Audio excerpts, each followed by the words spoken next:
Welcome to Claim Your Throne Queen, and I have another queen here with me, Cassandra Mone. Yep. Our director of luxury. Oh boy. So we're going to talk about luxury. We're going to talk about Casey, everything about Casey. I love it. I love it. So it's all about me. It is all about never about Casey. me. Today it is. Today it is. I like it. So tell me, how are you feeling? I am feeling good. I'm feeling really good. I finally feel like I started off the new year. I think we talked about this. I started off the new year practicing my affirmations. Okay. Getting in a really good positive mindset. Mm-hmm. And really just waking up every day grateful and happy to be where I'm at, because I feel like I had to put a lot of work in. Blood, sweat, and tears. We're talking about professionally here, Professional. right? Both. Okay, both. Both. Okay. So let's touch on that. Both. Oh boy. When did you start? I think you want. I would say a year and a half ago. 2021, June 2021. Okay. And yeah, that was a experience in itself. It was. Let's let them know.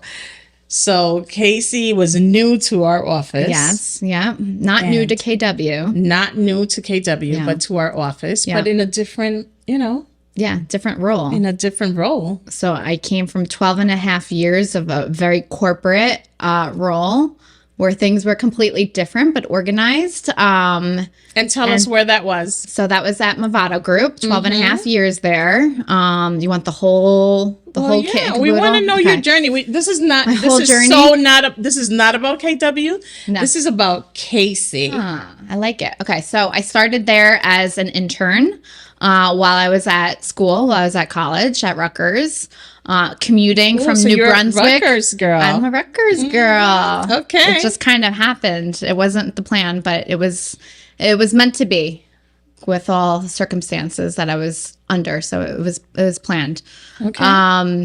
And so started 2 years as an intern at Movado. I was commuting every day from New Brunswick from my dorm basically to Movado. And while everyone else was out partying and doing their thing and having fun on Tuesdays and Thursday nights, I had to wake up and go to work the next day. I was just going to say, so you were working and going to school. I was working and going to school. But I wouldn't change any of it. Ooh, nice. And then when I graduated college, they hired me full time into a marketing coordinator role. Okay, so that's where you get your genius from. Yeah, my genius. My marketing genius. Well, this role that you have now, I'm not sure if you knew that it was going to be compiled with so many things. No, right? Not at all. But I like it. It was all a challenge. This is how you're pulling it off. It was all a challenge. But it was good. So I was there as a coordinator, and I kind of slowly worked my way up. And, it was I learned so much. It was my family. I was so young. I had my 21st birthday there. I got engaged, and we celebrated that milestone with that company. I got married. I had a baby. So it was my roots is kind of like it felt like family, but, it started being a little too comfortable, and maybe I wasn't being fulfilled. I had my real estate license part-time.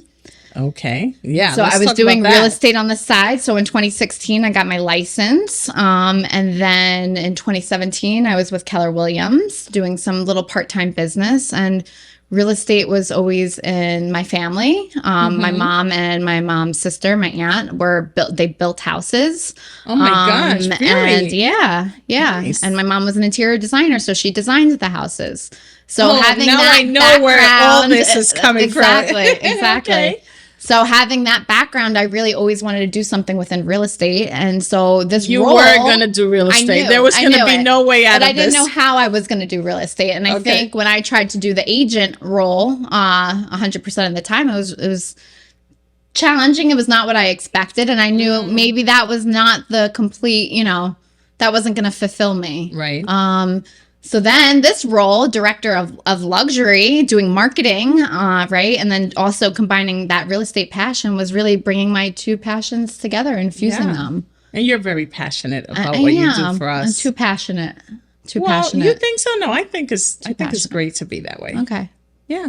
absolutely. We'll go with that. So jumping into the luxury side, Yeah.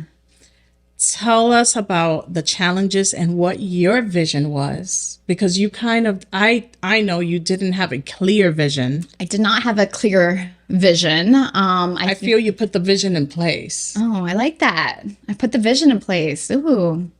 Yeah. You came in, you had the title, Yeah.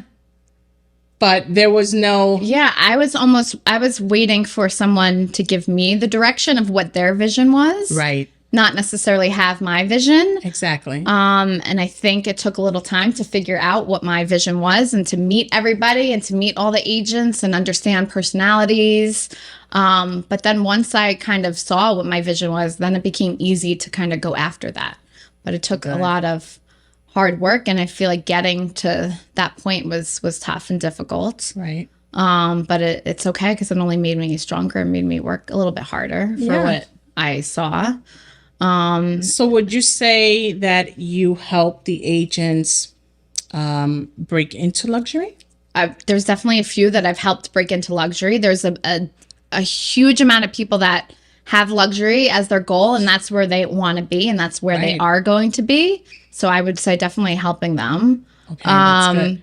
As well as those agents that are already in luxury and have been in luxury, trying to help them elevate themselves to get them to the next level. Exactly. And now we're talking I've seen you do that. I'm trying very hard. I've seen you do that, and sometimes it's not that easy. It's not easy to tell an agent to maybe try this. Correct. And you do it so well. I've seen you do it. She works her magic. I did it today. You do. I did it today. No, but it's true because we want to see them get to that next level. And now we're talking about people really finding, leaving a legacy, getting to that mark where they're already successful in what they're doing. But then what? What comes next? And how do they leave that legacy, and how do they leave their business for? So do you consult with the agents as they come to you? Do you reach out to them? I do both. Okay. I think at first I was waiting for people to come to me because I didn't know anybody. But now I'm at the point, so when a new luxury listing comes live, I'm getting a notification, and I'm reaching out to them. Okay, so this would never be me, but if I list a property and you see that it has potential, let's just say, you're going to reach out to that agent. Yes. In your beautiful self. She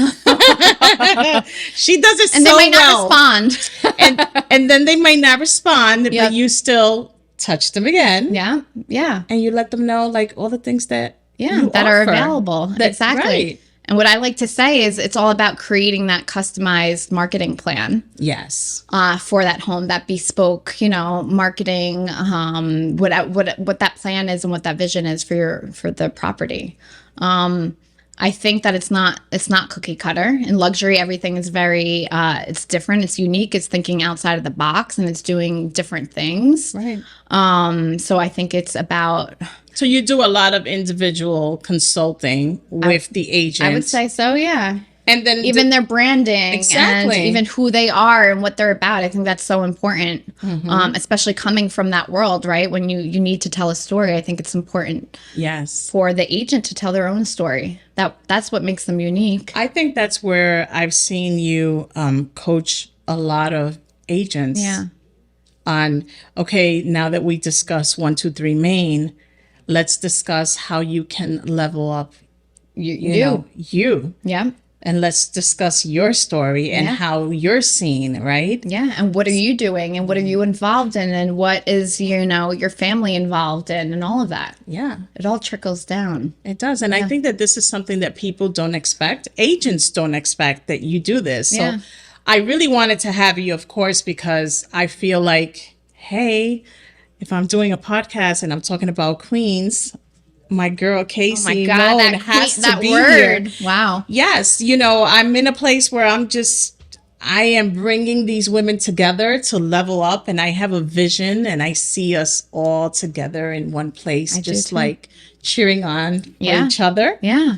And look at you. I'm so proud of you. Aww. To see your vision grow and to hear you talk about your vision and actually look at what you've done today, from that very first day that we met, yes. it's unbelievable. And again, with your help as well, right? Yeah. Because I think that what I love about you is that, yes, if someone needs you, of course, but you're also reaching out. Yeah. And there's so many agents that feel that luxury is such, is so far away for them. Yeah. Yeah. But it's So not. I'm loving, and I'm very passionate about this. I'm loving that you are extending yourself and, Yeah. hey, if you're interested, I'm here to help you. Yep, definitely. But I think it's also up to that person also to plan out their future, set your goals, set the Yes. plan. What are those things that you're going to do to get to where, you want to be? I think for you, it was so clear for you. Yeah, I had a clear vision. I had did. a complete clear vision and nothing was going to get in your way, Yes. which I loved. Yes. Which I loved. But I think for other people, they don't even take the time to even think about that. They just want it. Yeah, but I also been there. I also been where I just wanted it. Yeah. And then what I love about having you in our circle is that for those agents that feel that that's not obtainable, you're there saying it is. Yeah, it is See, when obtainable. I felt that way, I had people that were saying, maybe that's not the place where you start. So that's the difference. Yeah. You might be saving that agent years of thinking that they can't be there, or, they're not ready. Yeah. Someone asked me today, they're You're like, saving them years. how long does it take to become a luxury agent? As soon as you say you're going to be one. Exactly. And then you have to just embrace it That's where it starts. and do everything that entails luxury. It doesn't have to necessarily be selling a home. Yeah. You have to start somewhere. You have to dress the part. You have to look the part. Yes. You have to educate yourself. I mean, you're doing a pretty good job about that as well.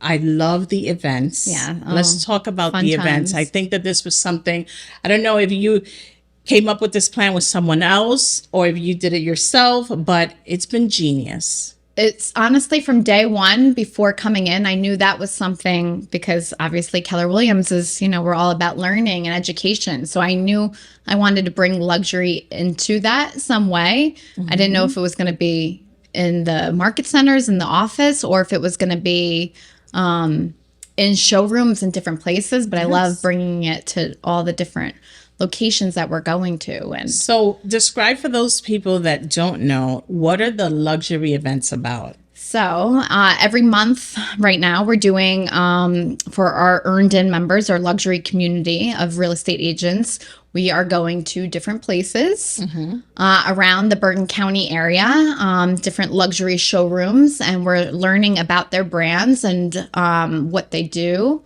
Learning about, how they provide service, who their clientels are, and how because they can that's help the same us. clientele we have. We're all talking to the same We're all one or two people. Right? We are. I mean, of course, you have. I mean, let's talk about the last one we did. Oh my gosh. I mean, it was so good. My husband was like, okay, I've never seen you so excited. I mean, so do you call them and say, give us a little bit? How do you get in touch? Because you know what? Yeah, that's also important. something that we need to learn how to do. I think within the luxury category, it's so important to network and really make connections with different people. I think it's really, it doesn't matter if it's real estate related or not. It's making those connections. Right. I happened to make a connection with that dealership's director of marketing. Okay. In other things that I was working on. And from that moment on, I was like, oh, I can definitely see if we can do something like this here one day. Okay. And from that moment, she put me in touch with the general manager at the dealership. And then, we just talked about it and it was pretty, they were all about it and we had so much fun. This is great. I got home from that day. Right. And my husband was like, can we say where it was? Yeah, sure. Why not? Go We were ahead. at Paul Miller Rolls Royce in Paramus. Oh my God. It was like, So much fun. it was fun. So was for fun. a woman, I am telling you right now, I was like, okay, I could be here for another hour. Yeah, yeah. And to see the men come and be Yes, right? getting in the cars and Absolutely. so cool. It was great.